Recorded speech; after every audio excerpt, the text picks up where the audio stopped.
Dev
አዘዙነ መምህራነ ቅዱስ ወንጌል ወበእንተዝ አዘዙነ መምህራነ ቅዱስ ወንጌል ንስግድ ለመስቀል ወለማርያም ድንግል ንስግድ ለመስቀል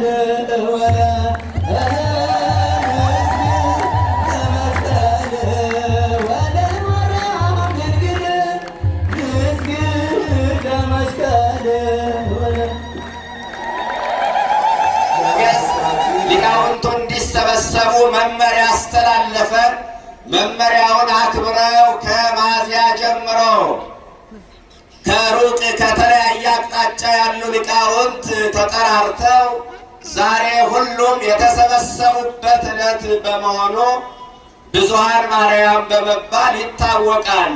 ከመስከረም 21 ጀምሮ እስከ ህዳር 9 ሱባዔ ይዘው ህዳር 9 ቀን አርዮስን አውግዘው ለይተውታል። ስለዚህ የተሰበሰቡበት ዕለት ስለሆነ ሊቃውንቱ ብዙኃን ማርያም በመባል ይታወቃል። ሊቃውንት በተሰበሰቡበት ዕለት ደግሞ በደብረ መዊ በአገልግሎት ላይ ሳሉ በርካታ ሊቃውንት ደግሞ በሰማዕትነት ያረፉበት ዕለት ነው።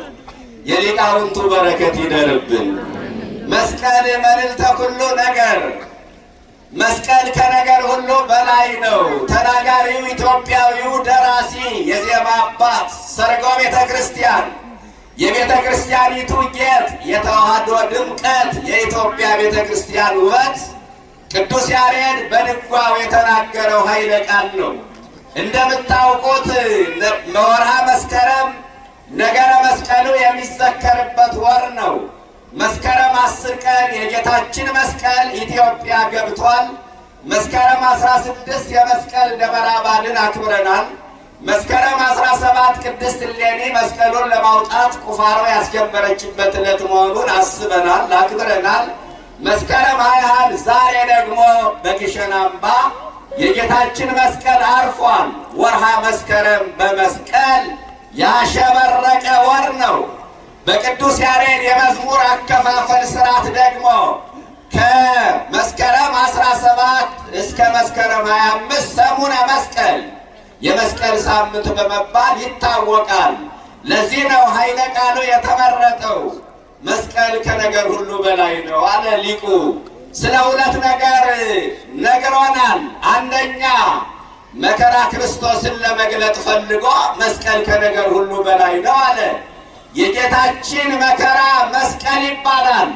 ከልደት ከቤተልሔም እስከ ቀራንዮ የተቀበለው መከራ መስቀል ይባላል። መስቀል ከነገር ሁሉ በላይ ነው ሲል የክርስቶስ መከራ ከአእምሮ በላይ ነው፣ ቃላት አይገልጡትም። የክርስቶስ መከራ ሲነገር ሊቁ እንደነገረን ልብ ይከፈላል፣ ሕሊና በሐዘን ማዕበል ይመታል። ስለዚህ መስቀል ከነገር ሁሉ በላይ ነው ሲል የክርስቶስ መከራ ከአእምሮ በላይ ነው እያለን ነው። ሁለተኛ በዓይናችን ስለምናየው፣ በእጃችን ስለምንጨብጠው፣ በአንገታችን ስለምናጠልቀው፣ ቡራኬ ስለምንቀበልበት ቅዱስ ዕፅ የተናገረው ኃይለ ቃል ነው። እኔም ሁለተኛው ላይ ነው ትኩረት ሰጥቼ ማሳየት የምፈልገው። መስቀል ከነገር ሁሉ በላይ ያሰኘው ምንድን ነው? እነዚህን ነጥቦች እንመልከት። ኦርቶዶክሳውያን፣ አንደኛ መስቀልን ከነገር ሁሉ በላይ ያሰኘው የእግዚአብሔር አርአያና አምሳል በመሆኑ ነው። የማን አምሳል? የእግዚአብሔር አርአያና አምሳል በመሆኑ ነው። ምን ማለት መሰላችሁ ኦርቶዶክሳውያን? ሰው ማንን ይመስላል ቢባል እግዚአብሔርን ይመስላል። ሰውን ስታዩ እግዚአብሔርን ታዩታላችሁ። ሰው ደግሞ እጁ ሲዘረጋ መስቀል ይሆናል።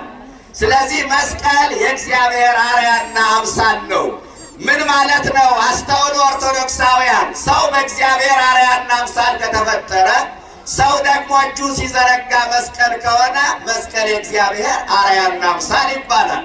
በመስቀል ማመን በእግዚአብሔር መልክ ማመን ነው። ለመስቀል መስገድ ለእግዚአብሔር መልክ መስገድ ነው። በመስቀሉ መመካት በእግዚአብሔር መልክ መመካት ነው።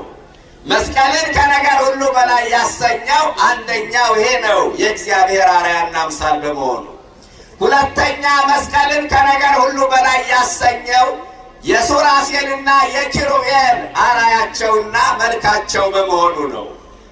ሱራፌልና ኪሩቤል ለምስጋና በሚቆሙበት ጊዜ መስቀል ይሰራሉ። በትንቢተ ኢሳይያስ ምዕራፍ 6 ላይ እንደተመዘገበው በክልኤ ክነፊሆሙ ይከድኑ ገጾሙ፣ በሁለት ክንፋቸው ፊታቸውን ይሸፍናሉ፣ በሁለት ክንፋቸው እግራቸውን ይሸፍናሉ፣ ሁለት ክንፋቸውን ዘርግተው ይታያሉ። ያን ጊዜ መስቀል እየሰሩ ነው ኦርቶዶክሳውያን። በነገራችን ላይ ነገረ መስቀሉ የተጀመረው በዓለመ መላእክት ነው። የመጀመሪያው ጦርነት በድል የተጠናቀቀው በመስቀሉ መሳሪያነት ነው። ወጸብሕዎ በሰማይ ለውትዋሬ ሚካኤል ወገብርኤል፣ ሚካኤልና ገብርኤል ዘንዶውን ተዋጉት። ዘንዶውም ከመላእክቱ ጋር ተዋጋ፣ አልቻላቸውም፣ ወደ ምድር ተጣለ ይላል ራእይ 12 ቁጥር 7። ታዲያ በቅዱስ መስቀሉ ነው ራሱን እየቀጠቀጡት ወደ መሬት ያወረዱት የጣሉት። ከዛን ጊዜ ጀምሮ መስቀል ለመላእክት የድል አርማቸው ሆነ፣ የሰይጣን መቀጥቀጫ ሆነ። ክብርና ምስጋና ለዕፀ መስቀሉ ይድረስ። ሁለተኛው ይሄ ነው፣ የኪሩቤል አርአያቸውና መልካቸው ስለሆነ መስቀል ከነገር ሁሉ በላይ ተባለ። ሶስተኛ መስቀልን ከነገር ሁሉ በላይ ያሰኘው ምንድን ነው ካላችሁ የኪሩቤል ባልንጀራ በመሆኑ ነው። ኧረ ለዕፀ መስቀሉ ክብርና ምስጋና ይድረሰው። እንዴት ይገርማል! የኪሩቤል ባልንጀራ መባል እንዴት ይደንቃል! አባ ጽጌ ድንግል በማኅሌተ ጽጌ ዝንቱ መስቀል መንበረ ነበልባል ዘኪሩቤል ቢጻነ። ይህ ነበልባላዊ የሆነው መስቀል የኪሩቤል ባልንጀራ ነው። ለምን ባልንጀራ አሰኘው ካላችሁ መስቀል የሚለውን ፊደሉን ስትቆጥሩት 4 ነው። ቁጠሩት። ኪሩቤል የሚለውንም ስትቆጥሩት ፊደሉ 4 ነው። የኪሩቤል ባልንጀራ ያሰኘው ይህ ነው። ይህ ብቻ አይደለም። ኪሩቤል ሱራፌል ዙፋን ተሸክመው ይታያሉ። መስቀሉ መድኃኔዓለምን ተሸክሞ ውሏልና የኪሩቤል ባልንጀራ ተባለ። ቅዱስ ቄርሎስ ለጸዋሬ ሰማያት ወምድር ጾሮ ድኩም ጻለ። ሰማይና ምድር የማይወስኑትን ጌታ፣ ሰማይና ምድር የወሰናቸውን ጌታ ያድካማ እንጨት ተሸክሞት ዋለ። ምስጥ የሚበላው እንጨት፣ እሳት የሚያቃጥለው እንጨት፣ ነቀዝ የሚበላው እንጨት ተሸክሞት ዋለ። የመስቀል ጉልበቱ ምንድን ነው ብላችሁ ከጠየቃችሁ መድኃኔዓለምን ተሸክሞ መዋሉ ነው። ስሙ ለዘላለም የተመሰገነ ይሁን። አያችሁ፣ የመስቀል ጉልበቱ ክርስቶስን ተሸክሞ መዋሉ ነው። ኦርቶዶክሳውያን፣ ታዲያ ክርስቶስን ተሸክሞ የዋለ መስቀል አጋንንትን ማባረር አይችልም? ምዕመናን፣ አጋንንትን ማባረር አይችልም? የታመመ መፈወስ አይችልም? ምን ልላችሁ ፈልጌ ነው፣ አልፎ ማውራት እንዴት ደስ ይላል። በአንድ ወቅት በሰውም በእግዚአብሔርም ዘንድ ትዝብት ላይ የወደቅንበት ጊዜ ታስታውሳላችሁ። ክርስትናችን የተፈተነበት፣ ቤተ ክርስቲያን የተፈተነችበት ዘመንን ታስታውሳላችሁ። በዘመነ ኮሮና ከመስቀል ጋር ለጥንቃቄ እየተባለ ፍች ፈጽመን አልቆየንም ወይ? ብዙዎቻችን ከመስቀል ጋር ፍች ፈጽመን ቆይታል። በግልጽ ቋንቋ አልፎ የለ እናውራው እንጂ መስቀል ከተሳለምነ በሽታ ይተላለፋል በሚል ሰበብ ብዙ ሰው ከመስቀል ተለይቶ ቆይቷል እና ክርስቶስን ተሸክሞ የዋለ መስቀል በሽታ ማባረር አይችልም። እንዲህ አይነቱን ፈተና ድጋሜ መድኃኔዓለም አያምጣብን። ተፈትነናል። ኦርቶዶክሳውያን ማህበራዊ ትስስርን ያቋረጠ ግለኝነትን ያለማመደ ብዙዎችን ከመስቀል የለየ ጠባሳ ጥሎ ያለፈ በሽታ ነው። ዛሬ መንገድ ላይ መስቀል ሚሳለም ሰው አጥተናል። ከዛን ጊዜ ጀምሮ ኦርቶዶክሳውያን አሁን ሰው ቤተ ክርስቲያን አካባቢ ገባ ሲል ነው አባይ አሳልሙኝ ብሎ መስቀል ሚሳለም፣ መንገድ ላይ ሚሳለም ሰው ጠፍቷል። ያ ጠባሳ ነው። ኦርቶዶክሳውያን ምን ልላችሁ ፈልጌ ነው፣ መድኃኔዓለምን ተሸክሞ የዋለ መስቀል እንዴት በሽታ ማስወገድ አይችልም እያልኳችሁ የኪሩቤል ባልንጀራ ያሰኘው መስቀል ኪሩቤል ሱራፌል ዙፋን ተሸክመው ይታያሉ። መስቀሉን መድኃኔዓለምን ተሸክሞ ውሏልና የኪሩቤል ባልንጀራ ተባለ።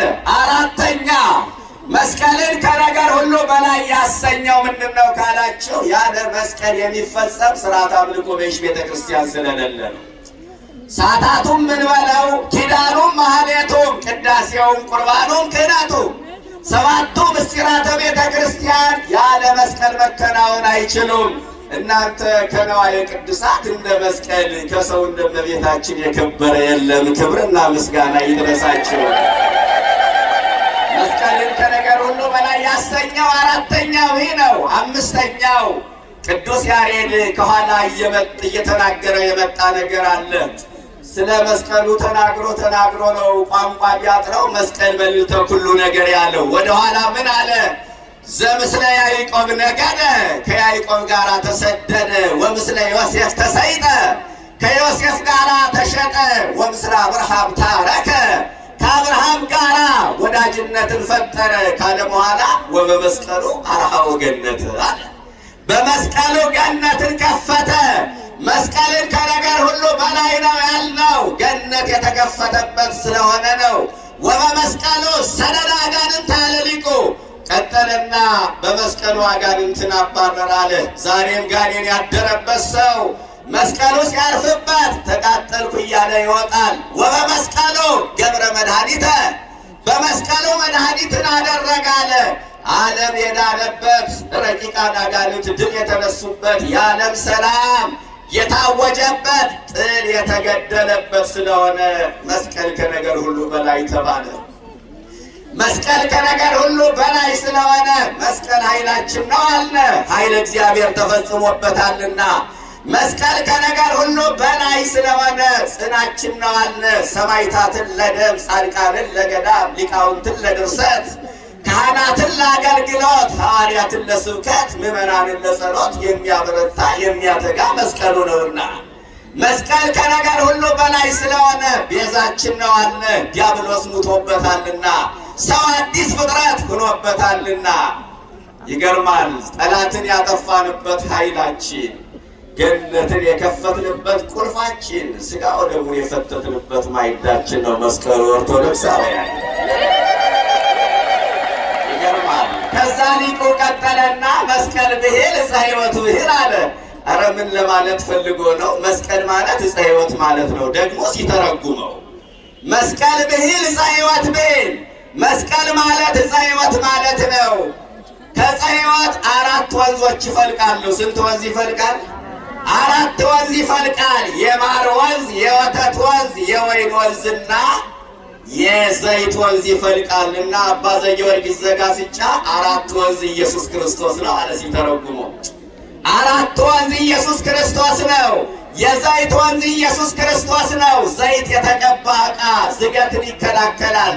በክርስቶስ አምነን ስንጠመቅ የኃጢአት ዝገት ከኛ ይርቃልና ክርስቶስ የዘይት ወንዝ ተባለ። የማር ወንዝ ኢየሱስ ክርስቶስ ነው። የመረረው ዓለም የጣፈጠበት ማር ኢየሱስ ክርስቶስ ስለሆነ የማር ወንዝ ተባለ። ይህ ብቻ አይደለም። የወተት ወንዝ ኢየሱስ ክርስቶስ ነው። ማነው? የወይን ወንዝ ኢየሱስ ክርስቶስ ነው። ወይን ቁስል ያደርቃል። በሊቃውንት አስተምሮ በወይን የተመሰለ የክርስቶስ ደም የኃጢአት ቁስላችን አድርቆልናልና ክርስቶስ የወይን ወንዝ ተባለ። አራተኛ ክርስቶስ የወተት ወንዝ ተባለ። ወተት አሳዳጊ አይደለ? ስጋውን እያበላ ደሙን እያጠጣ ያሳደገን መድኃኒዓለም ነው።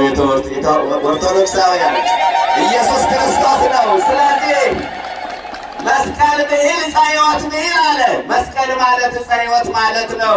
አራት ወንዞች ከዕፀ ሕይወት ስር እንደሚፈልቁ አራት ወንዝ የተባለው ኢየሱስ ክርስቶስ መስቀል ላይ ተሰቅሎ ውሏልና መስቀል ማለት ዕፀ ሕይወት ማለት ነው አለ። ከዛ በኋላ ሊቁ ሲጠቀልለው መስቀል ብሂል መልዕልተ ኩሉ ነገር ያድኅነነ እምጸር አለ። ከጠላት ያድነን ዘንድ መስቀል ከነገር ሁሉ በላይ ነው አለ። እና ይህ ከነገር በላይ የሆነው መስቀል ታምር እየሰራ የታመመ እየፈወሰ አጋንንትን እያባረረ ኃይሉን እየገለጠ ለብዙ ዓመታት ቆየ። ይሄ ያልተመቻቸው አይሁድ መስቀሉን ጉድጓድ ቆፍረው ቀበሩት። እኔ ታሪኩን ብዙ መተረክ አልፈልግም። በየእጃችሁ በአንድም በሌላም መንገድ ታገኙታላችሁ። የምታውቁትን ነው። ማሳየት የሚገባኝን አሳይቻለሁ። አሁንም ማሳየት የሚገባኝን ብቻ ነው ማሳያችሁ ታሪኩን ስለምታውቁት። እና ከጉድጓድ ቀበሩት መስቀሉን። ታምር እየሰራ ሲያስቸግራቸው አይሁድ ቀበሩት። 300 ዓመት መስቀሉ ተቀብሮ ቆየ። ስንት ዓመት? አይገርምም? 300 ዓመት መቀበር። ኃይለ ክርስቶስ የተገለጠበት መስቀል 300 ዓመት ተቀበረ። ግን ይቻላል። የክርስቶስ ኃይል የተገለጠበት መስቀል የነገሰበት ዙፋን ተቀብሮ መቅረት ይችላል? ጨለማ የሚያዳፍነው ብርሃን አለ እንዴ? የለም። እውነትን በውሸት መሸሸግ ይቻላል? አይቻልም። ለጊዜው ይመስል ይሆናል። እግዚአብሔር ደግሞ 300 ዓመት ዝም አለ። የሚገርመው ይህ ነው። መስቀሉ ተቀብሮ ዝም አለ ለ300 ዓመት። ኦርቶዶክሳውያን አንዳንድ ጊዜ እግዚአብሔር ዝም ይላል። ሕይወት ብርቱ ሰልፍ ስትሆንብን፣ ዙሪያው ገደል ሲሆንብን እግዚአብሔር ዝም ይላል። ያረምም ከመዘይ ሰም ይጎነዲ ከመዘይሁን። እንደማይሰማ እግዚአብሔር ዝም ይላል። እንደማይሰጥ አንዳንድ ጊዜ እግዚአብሔር ይዘገያል። ዮሐንስ አፈወርቅ ደመና ሲበዛ ፀሐይ የሌለች ትመስላለች አለ። ደመናው ሲገፈፍ ፀሐይዋ ትታያለች፣ ሰማዩ ይገለጣል አለ። እና አንዳንድ ጊዜ እግዚአብሔር ዝም ሲል የሌለ ይመስላል። በሰራተኛ በምትንቀሳቀስበት ዘመን ምንም ታሪክ አልነበራትም። ክብሯን ዝቅ ስታደርግ ወደ ባህር ስትወረወር ግን እግዚአብሔር ለሚፈልገው ስራ ምቹ ሆና ተገኘች። እግዚአብሔር እንዲሰራባችሁ ከፈለጋችሁ ራሳችሁን ዝቅ አድርጉ። እግዚአብሔር እንዲጠቀምባችሁ ከፈለጋችሁ ራሳችሁን አዋርዶ ወደ ባህር ስትወረወር እግዚአብሔር ለሚፈልገው ስራ ምቹ ሆና ተገኘች። በተሰደደችበት ሀገር ነገረ መስቀሉ ይታሰባት ነበረ። የመስቀሉ ብርሃን ለህሊና እና ተስላ ነበረ ስለት። በተሳለችው ስለት መሰረት ወደ ኢየሩሳሌም ጉዞዋን አደረገች። ኪራቆስ የሚባል ሽማግሌ አቅጣጫ ጠቋሚ አድርጎ መድኃኔዓለም አሳያት። አስቀድማ ይቺ ሴት ሱባዔ ይዛ ነበረ። ኪራቆስን ከማናገሯ በፊት ምን ብላ? ለ7 ቀን የመስቀሉን ነገር ለማወቅ ሱባዔዋን ስትጨርስ መልአኩ ተገለጠላት እና የመስቀሉ ነገር እንዴት ነው ስትለው፣ ወይ ሌላ መልአክ እጹብ ነገሩ በይንተ መስቀሉ አላት። የመስቀሉ ነገርማ ድንቅ ነው አላት። መልአክ ያደነቀውን መስቀል ሰዎች ሲያጥላሉት ስናይ እጅግ እናዝናለን። እና ኪራቆስ ከሰጣት መረጃ ይልቅ ገብርኤል የሰጣት መረጃ ለሷ ጠቅሟታል። ኪራቆስንም እንደ ሰውኛው አናገረችው። ጠቁሞ አሳያት። ደመራ አስደመረች። ከዛ እሳቱን ለኮሰች፣ ዕጣን አፈሰሰችበት። ወደ ላይ ጢስ ወጣ። እንደምታውቁት ጎልጎታ ተራራ አረፈ። ያንን ያረፈበትን ምክንያት አድርጋ መስከረም 17 ቀን ቁፋሮ አስጀመረች። ከ7 ወር በኋላ ብርቱ ሴት ናት። መጋቢት 10 ቀን የክርስቶስ መስቀል ከተቀበረበት ወጣላቸዋለሁ። ኦርቶዶክሳውያን ይገርማችሁ ነገር ይቺ ሴት ይቺ ቅድስት ናት። መስቀሉ ከወጣ በኋላ እዛው መስቀሉ የወጣበት ስፍራ ላይ ቤተ መቅደስ አሰርታ መስከረም 16 ቀን የደመራ በዓል ብቻ አይደለም፣ ቅዳሴ ቤት ይባላል። መስቀሉን ወደ ቤተ መቅደስ ያስገባችበት የመስቀል ቅዳሴ ቤት የተከበረበት ዕለት ነው እና እዛ ሲኖር ታላላቁን መንበር የያዙ የእስክንድርያውን፣ የቁስጥንጥንያውን፣ የሮሙን፣ የአንጾኪያውን መንበር የያዙ ኃያላኑ ጳጳሳት መንፈሳውያኑ አባቶች ተከፋፈሉት መስቀሉን እና የእኛ ድርሻ ግብፅ ላይ ሲኖር በእግዚአብሔር ፈቃድ በ14ኛው ክፍለ ዘመን በአፄ ዳዊት አማካይነት ግማደ መስቀሉ ወደ ሀገራችን ወደ ኢትዮጵያ መስከረም 10 ቀን ገባላችኋለሁ። ኦርቶዶክሳውያን የክርስቶስ መስቀል አፄ ዳዊት ካረፉ በኋላ አፄ ዘርዓ ያዕቆብ መስቀሉን ለማስቀመጥ ሱባኤ ያዙ። ምክንያቱም መስቀሉ ባረፈበት ቦታ መሬት ይንቀጠቀጣል፣ ችግር ይፈጠራል፣ ተራራው ይናዳል። ሲቸግራቸው ሱባኤ ያዙ። ሱባኤውን ሲጨርሱ መልአኩ የግሸንን ተራራ ቁልጭ አድርጎ አሳያቸው። መስቀሌን በመስቀለኛ ስፍራ አስቀምጥ የሚል ራእይ ታያቸው። በዑራኤል እየተመሩ ወደ ግሸን ተራራ አመሩ። በዛሬውን ዕለት የክርስቶስ መስቀል በግሸን ደብረ ከርቤ በክብር አረፈ እላቸዋለሁ። በእግዚአብሔር አብ ቤተ ክርስቲያን በክብር አርፎ ሀገሪቱን ቢጠብቃት ይህ መስቀል ነው። ኦርቶዶክሳውያን በየዓመቱ ግሸን የምትሄዱት ያለ ምክንያት አይደለም። ያውም የግሸንን መንገድ ታውቁታላችሁ። ቀኙ ገደል ነው፣ ግራው ገደል ነው፣ መካከሉ ቀጭን ጠባብ መንገድ። በነፍሳችሁ ተወራርዳችሁ ደጇን የምትረግጡት ከመስቀሉ በረከትን ለማግኘት ነው። መስቀሉን በዓይነ ሕሊና ለመመልከት ነው። ግሸን ብቻ አይደለም የሚከበረው። ይኸው የድንግል ማርያም ቤተ ክርስቲያን በታነጸበት ስፍራ ሁሉ የመስቀሉ በዓል ይከበራል። ማርያምና መስቀልን ምን አገናኛቸው? ምን አገናኛቸው? በ20 እኮ ግሸን ላይ መስቀሉ ማረፍ ይችላል። በ22 እኮ መስቀሉ ማረፍ ይችላል። ነገር ግን እመቤታችንና መስቀል የሚገናኙበት ምስጢር አለ። እመቤታችን የመለኮት ዙፋን አይደለች? መስቀሉን ክርስቶስ የነገሰበት ዙፋን ነው። ስለዚህ መስቀልና እመቤታችን ይገናኛሉ። ይሄ ብቻ አይደለም። መስቀል የሚለው ፊደሉ 4 ነው። ማርያም የሚለው ፊደሉ 4 ነው። መስቀልና ማርያም ተገናኙ። ምን ይሄ ብቻ? ኦርቶዶክሳውያን ለመስቀሉ የጸጋ ምስጋና እናቀርባለን፣ ለእመቤታችንም የጸጋ ምስጋና እናቀርባለን። ምን ይሄ ብቻ? ቅድም የደብሩ ሰንበት ትምህርት ቤት መዘምራን እንደዘመሩት መጋቤ ብሉይ አእምሮ እንደተረጎሙት ለመስቀል እንሰግዳለን፣ ለእመቤታችንም እንሰግዳለን። ማርያምና መስቀል ተገናኙ። ክብርና ምስጋና ይድረሳችሁ። ጨርሻለሁ። 3 ደቂቃ ብቻ ታገሱ እና መስቀሉ ከተቀበረበት ስፍራ ወጣ፣ ተገኘ መስቀሉ። ዛሬም መስቀሉን በአንድም በሌላም መንገድ መቅበር የሚፈልጉ መናፍቃን አካላት ይኖራሉ። ኦርቶዶክሳውያን መስቀሉ ግን ተቀብሮ አይቀርም። እንደ ዛሬው ቆሻሻ ማልበስ፣ ጥራጊ ማፍሰስ ላይሆን ይችላል። በማጥላላት በመተቸት ታሪኩን በመንቀፍ የመስቀሉን ክብርና ልዕልና በማዳፈን መስቀል መቅበር የሚፈልጉ አሉ። ግን ተቀብሮ አይቀርም፣ ይገለጣል። ኦርቶዶክሳውያን እናንተም ድርሻ አላችሁ። መስቀሉን ላለመቅበር አንገታችሁ ላይ ምልክቱ ከሌለ ቀብራችሁታል። ኦርቶዶክሳውያን አንዳንዶቹ ዓለምን ለመምሰል ሲሉ አንገታቸው ላይ የመስቀል ምልክት አይታይም። እባካችሁ መስቀሉን አታውልቁ፣ ማተባችሁን አትፍቶ። መስቀሉን ስታወልቁ ራሳችሁን ለሰይጣን እንዳስማረካችሁ ወቁ። መሳሪያውን የጣለ ይማረካል። መሳሪያውን የጣለ በጠላት ቁጥጥር ስር ይወድቃል። ዲያብሎስ ሊማርከን ይመጣል። መስቀሉን ከአንገታችን ላይ ተንጠልጥሎ ሲያየው ይህስ በክርስቶስ ፍቅር ተይዟል ብሎ ከአጠገባችን እንደጉም በሎ ይጠፋል። በአንገታችን ያለችው ትንሿ መስቀል ዲያብሎስን የማባረር አቅም አላት። ማተብ ማሰር፣ መስቀል ማጥለቅ የሚያሳፍራቸው ክርስቲያኖች አሉ። በሚሰሩበት መስሪያ ቤት ሃይማኖታቸው ምን እንደሆነ ባይታወቅ የሚመርጡ፣ ቤተ ክርስቲያን መሄዳቸው ገዳም መሳለማቸው ባይሰማባቸው ደስ የሚላቸው፣ በሃይማኖት ከማይመስሏቸው ሰዎች ጋር በቤተ ክርስቲያን ሲያልፉ ተሳልሞ ለማለፍ የሚከብዳቸው፣ አንዳንዶቹ ደግሞ በሃይማኖት ከማይመስሏቸው ሰዎች ጋር መንገድ ላይ የተጓዙ ካህን ካዩ አይተው እንዳላዩ ገሸሽ የሚሉ በመስቀሉ አትፈሩ። ዲያብሎስ ይፈር እንጂ እናንተ ምን አሳፈራችሁ?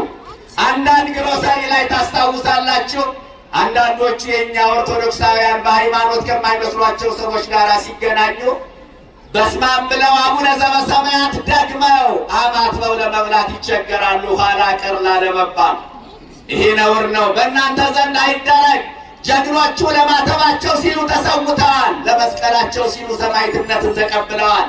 እኛ በቅንጦት ጊዜ የምናወልቀው ከሆነ የሰማዕታቱ አጽም ይፋረድናል። ጀግኖቹ በመከራ ጊዜ ያልበጠሱትን ማተብ እኛ በቅንጦት ጊዜ የምናወልቀው ከሆነው ነውር ነው። አንዳንድ ሴት አንዳንድ እህቶች ራት ግብዣ ላይ ማተቧን ፈታ መስቀሏን አውልቃ ራት ግብዣ ላይ የምትገኝ ሴት አለች። ይህ ነውር ነው። አትፈሩ በመስቀሉ። አንዳንድ ሰርግ ላይ ሚዜዎቹም ሆነ ሙሽሮቹ ፕሮቶኮል ያበላሻል እየተባለ አንገታቸው ላይ መስቀል አይታይም። ክርስቶስ ጋብቻቸውን በሚባርክበት ዕለት መስቀል ማውለቅ ምን የሚሉት ክርስትና ነው? ንስሐ አባቶችን በዚህ ጉዳይ ሊሰሩ ይገባል። ይህን ሁሉ ማታደርጉ ከሆነ መስቀል እየከበራችሁ ነው ኦርቶዶክሳውያን። ስለዚህ መስቀል ከነገር ሁሉ በላይ ስለሆነ በአንገታችን እናጠልቀዋለን፣ በልብሳችን እንጠልፈዋለን፣ ስንበላ እናማትባለን፣ ስንጠጣ እናማትባለን። ከነገር ሁሉ በላይ ስለሆነ ከቤት ስንወጣ መስቀል ሰርተን እንወጣለን። ወደ ቤት ስንገባ አማትበን እንገባለን። እናቶቻችን ሊጡን አብኩተው በስማም ብለው መስቀል ይሰሩበታል። ዛሬ ዱቄት ሲያልቅ ነው አሉ በስማም ይባላል። ዱቄት ሲያልቅ ነው ይባላል። በልጅነታችን እናቶቻችን ጡታቸውን ባርከው ያጠጡናል። አያችሁ፣ መስቀል ከነገር ሁሉ በላይ ነዋ። በልጅነታችን ጸጉራችን ሲላጩን በስማም ብለው መስቀል ይሰሩበታል። ለምን? መስቀል ከነገር ሁሉ በላይ ነዋ። አንዳንዶቹ በሆነ ባልሆነው ሲያማትቡ ለምንድነው ቶሎ ቶሎ የምታማትብ? እንደኋላ ቅር ያዋቸዋል። ማማተው ጥቅም አለው። ዘይሜህሮን ጸባ ለደዌ ያለ ዳዊት መዝሙር 17 ቁጥር 30 ለጣቶቼ ሰልፍን ያስተምራል። በትንሿ ጣታችን መስቀል ሰርተን አጋንንትን ማባረር እንችላለን። መስቀል ከነገር ሁሉ በላይ ነው። ከነገር ሁሉ በላይ የሆነውን መስቀል ምክንያተ ድነት አድርጎ የሰጠን አምላካችን ስሙ የተመሰገነ ይሁን። በኃይለ መስቀሉ ይጠብቀን። እንደ ዛሬዋ ቀን የዛሬ ዓመት ደርሰን ባለ መስቀሉን እንድናከብር ይፍቀድልን። ያመሰው ይበለን። ወስብሐት ለእግዚአብሔር። አመስግኑ እግዚአብሔርን። ከሰራዊቱ ኃጢአት ሁሉ በየክርስትና ስማቸው ማይሰራት